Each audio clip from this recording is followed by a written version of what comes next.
इस वक्त की बड़ी जानकारी, थाईलैंड से अंकित साहू का शव पहुंचा भोपाल। छोला विश्राम घाट में किया जा रहा अंतिम संस्कार। बड़ी जानकारी, थाईलैंड में डूबने से हुई थी अंकित साहू की मौत। तो ऑफिशियल टूर पर थाईलैंड गए थे अंकित साहू। कल थाईलैंड से दिल्ली लाया गया था अंकित का शव। तो थाईलैंड में 6 दिन पहले भोपाल के युवक अंकित साहू की डूबने से मौत हुई थी, जिसके बाद आज अंकित साहू का शव भोपाल पहुंचा है, जहां छोला विश्राम घाट में अंकित का अंतिम संस्कार किया जा रहा है। अंकित की थाईलैंड में समुद्र में डूबने से मौत हो गई थी, जिसके बाद उसके परिवार वालों ने मौत को साजिश बताया है और अंकित की हत्या का शक जताया। ज्यादा जानकारी के साथ फोन लाइन पर सहयोगी निहारिका शर्मा जुड़ चुकी हैं। निहारिका, फिलहाल अब अंतिम संस्कार, लेकिन काफी भावुक करने वाला ये पल। परिजन और उनके दोस्त और साथी में जितने भी आस पड़ोसी थे, वे सभी अंकित के शव को लेकर छोला विश्राम घाट पहुंचे। कल दिन में दिल्ली तक शव को लेकर आया गया था, जिसके बाद उनका शव अब कल देर रात भोपाल लेकर आए थे। उनके शव की स्थिति इस तरह की नहीं थी कि उन्हें घर पर रख सके, जिसके चलते हमीदिया के मलसूरी में उनका शव रात भर रखा गया। आज सुबह उन्हें सीधे छोला विश्राम घाट लेकर आए हैं और यहाँ पर लाकर उनका अंतिम संस्कार किया गया है। लेकिन देखिए, इस वक्त हमने उनके ससुर और साथ ही में उनके दोस्तों से बातचीत की। सभी को यही डाउट है कि आखिरकार अभी तक उनका लगेज क्यों नहीं भेजा गया। उनका शव यहाँ भेज दिया, लेकिन लगेज, उनका फोन, उनके डॉक्यूमेंट्स, ये सारी ही चीजें अभी तक यहाँ पर नहीं भेजी गई। ना ही कोई दोस्तों में से या कलीग्स में से या ऐसे लोग जो थाईलैंड उनके साथ गए थे उन्होंने हमसे कोई संपर्क करने की कोशिश की, और ना ही किसी भी तरह से ऑफिस के किसी ऑफिशियल ने अपना स्टेटमेंट अभी तक आकर सामने रखा है।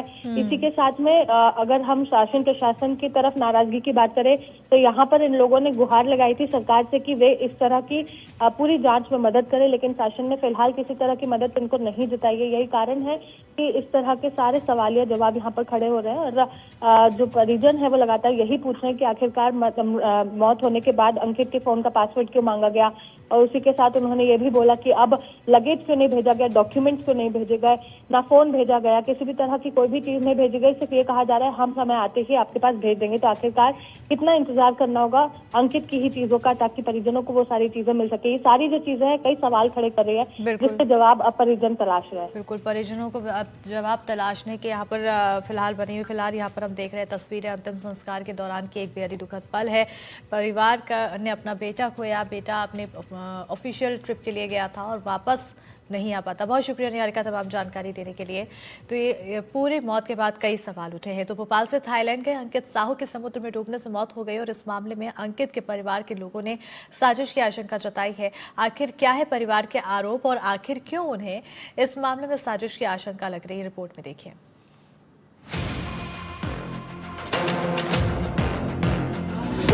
थाईलैंड के फुकेट में भोपाल के अंकित साहू के डूबने के बाद परिजनों का रो रो कर बुरा हाल है।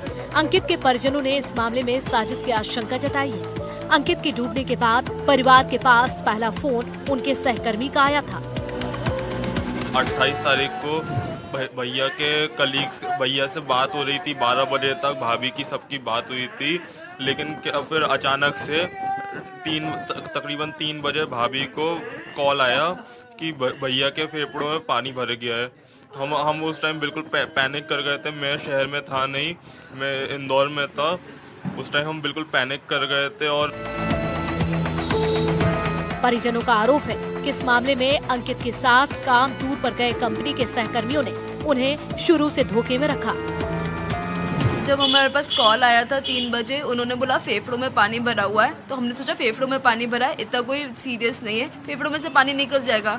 मैं मीनवाइल दूसरे डॉक्टर से भी चेक कर रही थी कि फेफड़ों में पानी बच जाता है तो कितनी देर में निकलता है। तो उन्होंने बोला कि थोड़ा 1-2 घंटा लगेगा, निकल जाएगा। उसके बाद उन्होंने 1 घंटे में पूरा खेल खत्म कर दिया और बोल दिया है कि वो डेड हो चुके हैं। आई एम सॉरी, ही भैया इज नो मोर करके उन्होंने ऐसा बोल दिया। आरोप है कि अंकित के साथ थाईलैंड गए एक सहकर्मी ने उसकी मौत के बाद परिजनों को फोन कर अंकित के फोन का पासवर्ड मांगा था। उनके कलीग संतोष सर हैं, जिनका मुझे कॉल आया था। उन्हीं ने मुझे बताया था इस घटना के बारे में, जो मैं नहीं सुन पाई थी, और मैंने अपनी मम्मी को फ़ोन दे दिया था। वे मेरे चाचा ससुर बात कर रहे थे, तब उन्होंने पासवर्ड मांगा था कि पासवर्ड चाहिए। तो मैंने कहा मुझे पता है, मैं दे देती हूँ। मुझे नहीं समझ में आया क्यों मंगाया है। मैंने घबराहट में बस दे दिया था। इस मामले में अंकित के परिवार के कई सवाल हैं, जिनका जवाब उन्हें अभी तक नहीं मिला है। कि पासवर्ड क्यों मांगा भैया के फ़ोन का? कंपनी टूर पे गए थे, कंपनी वालों के पास सारे डॉक्यूमेंट्स रहते हैं, भैया के फैमिली के नंबर्स वगैरह सब रहता है, तो भैया का पासवर्ड क्यों मांगा? उस दिन भैया चेकआउट कर चुके थे होटल से, तो भैया नहाने क्यों जाएंगे, स्विमिंग करने? थाईलैंड में अंकित का पोस्टमार्टम किया गया, जिसकी रिपोर्ट 2 महीने के बाद आएगी।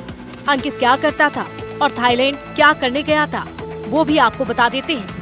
अंकित medical company Bayer life science में काम करता था। कंपनी के टूर पर अपने सहकर्मियों के साथ थाईलैंड गया था। 23 अक्टूबर को अंकित के साथ कंपनी के कर्मचारी टूर पर गए।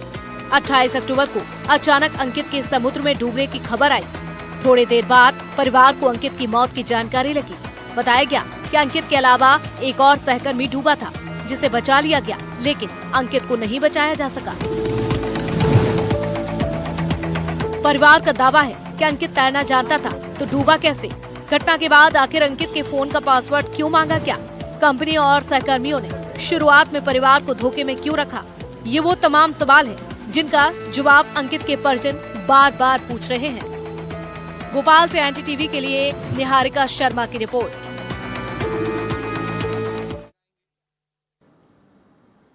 और इसी के साथ इस बुलेटिन में फिलहाल इतना ही। खबरों के लिए देखते रहिए एनडीटीवी मध्य प्रदेश छत्तीसगढ़।